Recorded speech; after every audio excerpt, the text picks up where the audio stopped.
তো গাইস শিবরাত্রি করতে গিয়ে এরকমভাবে অসুস্থ হয়ে যাব কোনোদিন ভাবতেই পারিনি। হয়তো ভগবান চায় না, আমার পুজো নিতে চায় না। তো দেখতে পাচ্ছ এখানে সিরিঞ্জটা ভুল জায়গায় ঢুকে গেছে, তারপরে তো প্রচুর যন্ত্রণা করছিল, তারপরে খুলে দিল। কেন এরকমটা হলো আমি কিছু। Hello guys, welcome back to my channel. আজকে হলো মহাশিবরাত্রি। তো আমরা চেষ্টা করব আজকে শিবরাত্রি পালন করার, যতটা পারবো। না, যতটা পারবো রাত প্রহরে জেগে পুজো করার ততটা করব। আর আমার শরীরটা একদমই ভালো না, সেই জন্য আমার নিজের প্রতি কোনো কনফিডেন্স নেই যে আমি কতটা পারবো। এখন প্রায় 1-1:30 বাজে সকাল। তো সকালে এমনি নর্মালি স্নান করে বাবার মাথায় জল ঢেলেছি, কিন্তু আমি সিরিয়াসলি নিজের মনে কোনো কনফিডেন্স পাচ্ছি না যে আমি উমা এরিয়া পা মচকে গেল। হ্যাঁ, হলুদ পাখি। তো আমি একটুও কনফিডেন্স পাচ্ছি না নিজের মধ্যে, মানে শরীরটা প্রচুর খারাপ, ঠান্ডা লেগেছে, পেটে ব্যথা করছে প্রচুরটা, শরীরটা না প্রচুর পড়ে গেছে। তো জানি না কতক্ষণ থাকতে পারবো, যতক্ষণ পারবো ততক্ষণ করবো। আগের বছর সারা রাত জেগে পুজো করেছিলাম আমি, বোন, আমার বোনের 2-3টে ফ্রেন্ড এসেছিল। এখানে আয়, এখনো নির্জলা আছি আমরা দুজনাই। জানি না, না কিচ্ছু খাইনি আমি ঘুম থেকে উঠে, শুধু ব্রাশ করেছি। তো স্নান টান করে জলটা ঢাললাম, দেখা যাক ভগবান কতটা নেয়।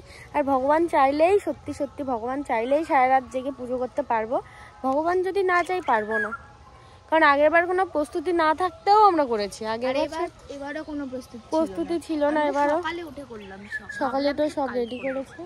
তো আমার ইচ্ছা ছিল যে আমি আজকে উপোস থাকবো না, কালকে সকালবেলা আমি উঠে স্নান টান করে পুজো দেবো, কারণ আজকে 9:57 থেকে কালকে 6:12 পর্যন্ত থাকবে। তো সেই জন্য ভেবেছিলাম যে আমি কালকেই করব, কিন্তু যেখানে বোন দিদি সবাই বাড়িতে করছে, তাই ভাবলাম চলো আমিও একটু চেষ্টা করে দেখি, যদি পারি তাহলে করবো। চলো ভিডিওটা দেখতে থাকো। আর তোমরা কে কে শিবরাত্রি পালন করছো তোমরাও কমেন্ট করে জানিও। তো ভিডিওটা কন্টিনিউ দেখতে থাকো, সঙ্গে থাকো। কত সবজি কি করবি? মাঠের দিয়ে সবজি শুরু করে তারপরে সেটাতে খিচুড়ি রান্না। ওটা আখের গাছ? হ্যাঁ, ওই দেখ। হ্যাঁ, ওটা মাঠে। কতদিন মাঠে আসি না। শশা গাছ। চ মালিকের কাছ থেকে শুনেই নেবো, চুরি করবো না। না, যদি আমি একটা রিলস বানাবো। ওরিয়া ভাই, সাপ খালি পায়ে কাটা ফুটছে। এখন এখান থেকে ফুল তুলবে, বকা দেয় যদি, ভয় লাগে আমার।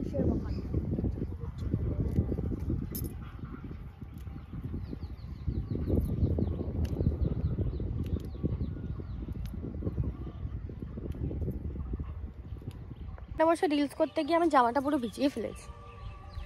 যদি দেখার ইচ্ছে হয় গানে।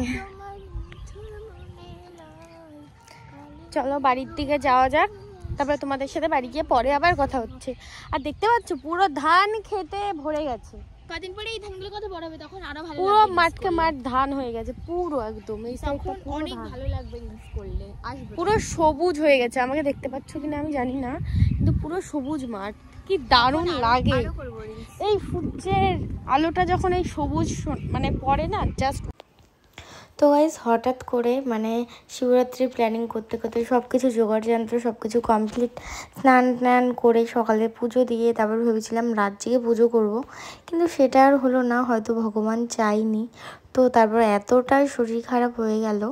আর হ্যাঁ, আরেকটা কথা, আমার ব্লগটা পোস্ট করতে অনেকটাই দেরি হয়ে গেল, আমি অনেক লেটে ভিডিও আপলোড করি। যাই হোক, তো তোমরা একটু মানিয়ে গুছিয়ে নিও। তো চলো মেন টপিকে যাওয়া যাক। তো শরীর খারাপ হয়ে গেছিলো, তারপরে স্যালাইন দিতে হয়েছিল। হ্যাঁ, এবার অনেকে ভাবতে পারে এমন কি হয়েছিল যে স্যালাইন দিতে হলো। আমার শরীরে এমনি জলের ঘাটতি আছে প্রচুর, তারপরে আমার না একটুতেই না আমি অনেক অসুস্থ হয়ে যাই। এখন জানি না কেন এরকম হচ্ছে। দেখেছো প্রথমে সুইটা ঢোকালো, তারপর কীরকমভাবে বেরো করে নিল। আমার না খুব ভয় লাগে এরকম। মানে ঠিক আছে, আমি অনেকবার রক্ত দিয়েছি ঠিকই, কিন্তু আমি কখনো না স্যালাইন দিইনি। আমার মনে হয় কি স্যালাইনের জলটা যখন শরীরে যাবে তখন মনে হয় ব্যথা করবে, ওইভাবে আমার মানে জানি না কেমন একটা অদ্ভুত ফিলিংস হয়। তো ওখানে শিরা খুঁজে পাচ্ছিল না, তার জন্য আবার হাতের উপরে দিল। তো এখানে একবারেই শিরা খুঁজে পেয়ে গেছিলো। তো ভয়ও লাগছিল, আবার কিছু করার নেই, দিতেও হবে। আর পিসেমশাই বাড়িতে ছিল বলে আরও অসুবিধা হয়নি সেরকমটা, কারণ পিসেমশাই বাড়িতে ছিল, ওষুধ টষুধ এনে আমাকে স্যালাইনটা দিয়ে দিয়েছিলো। দেখেছো হাতটা কেমন ফুলে গেছে। স্যালাইন দিয়েছে 10 মিনিট 20 মিনিট হওয়ার পরে না হাতটা এরকমভাবে হুট করে ফুলে গেল। আমার তো খুবই ভয় লাগছিল। তারপরে শুয়ে শুয়ে কী করবো, খেয়ে কোনো কাজ পাচ্ছিলাম না, তাই ভিডিও করছিলাম। আর এখানে আমি একা একা কী বকবক করছিলাম আমি জানি না। আর আমি জানি না কেন এরকমটা হলো। আমি পুজো করব ভগবানের উপর কতই, মানে আমি প্রতি বছর শিবরাত্রি করি, কত একটা আশা নিয়ে না আমার মুখটা বারবার শুকিয়ে যাচ্ছে, গলাটা শুকিয়ে যাচ্ছে, কিন্তু কেউ আমাকে একটু জলও দিচ্ছিল না। তারপর তো বাড়িতে চলে আসলাম, বাড়িতে এসে একটু রেস্ট নিয়ে তারপর দেখি কি রিয়া এখানে পুজো করছে। তখন প্রায় 12:30টার মতো বাজে, আর আমি স্যালাইন দিয়ে বাড়ি চলে আসলাম 6টার দিকে। তারপরে না আমি অনেকটা টাইম ঘুমিয়ে নিয়েছিলাম। আর এসে দেখি আমার বোন এখানে একা একা পুজো করছে রাত জেগে। আমার খুব ইচ্ছা করছিলো, আমি ওকে বলছিলাম আমার খুব ইচ্ছা করছে। তারপর ও বলছিল তুই কালকে সকালে জল ঢেলে নিবি, এখন ঘুমিয়ে পড়, সকালবেলা ভোরের দিকে উঠে উপোস করে তত সকালে তো খাসও না, তাড়াতাড়ি স্নানটা করে জলটা ঢেলে নিবি, তাহলে মনটা দেখবি একদম ভালো হয়ে যাবে। গাইস কালকে জল ঢালতে পারিনি তো কি হয়েছে, আমি আজকে জল ঢালবো। এখন আজকে গোস্বামী মতে আজকে আমি এখন জল ঢালবো, তার জন্য আমি স্নান টান করে রেডি হলাম। আমার বোনের যে বেলপাতা তুলছে এখান থেকে,